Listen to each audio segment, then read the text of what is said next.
તો સાંજના 6:29 થઈ ગઈ છે અને હું ઉઠ્યો તો માથું દુખતું હતું તો જાગીને પહેલાં ટોસ ખાધા અને ટોસ ખાઈને ફરી પાછો સૂઈ ગયો તો 8:15 થઈ ગઈ છે અને હું મોઢું ધોઈને ફ્રેશ થઈ ગયો અને સંજયભાઈ આવી ગયા તો હું સંજયભાઈ બે આશીર્વાદ ક્લિનિકે પહોંચી ગયા. ત્યાં જઈને જોયું તો ડૉક્ટર સાહેબ હતા નહીં તો સામે ખુરશીએ સંજયભાઈ બેઠા. તો મને કોઈથી બીક ન લાગે પણ હોયથી બીક લાગે એટલે ડૉક્ટર સાહેબે ઇન્જેક્શન દીધું તો હુઈ ગયો.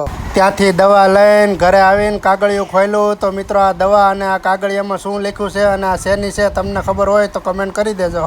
તો આપણી થાળી થઈ ગઈ છે તૈયાર. તો રોટલીને બટકો લઈને શાકમાં બોળીને દાળ ઢોકળી લઈને અન્ન દેવતાને ખવડાવી લીધું. તો ઘડિયાળમાં 8:44 થઈ ગઈ. તો દાળની ચમચી પીને શાકનો બટકો ખાધો તો બધું લાગતું મોડું. તો પાણી પીધું તો એ પણ હતું મોડું. તો દવાની 2 ગોળી પીધી ને માથે પીધી બાટલી તો એ લાગી કડવી. તો 9 વાગી ગયા છે અને હું બ્લેન્કેટ ઓઢીને સૂઈ જાઉં ત્યાં સુધી મારા મિની વ્લોગને લાઈક કમેન્ટ અને શેર કરી દેજો.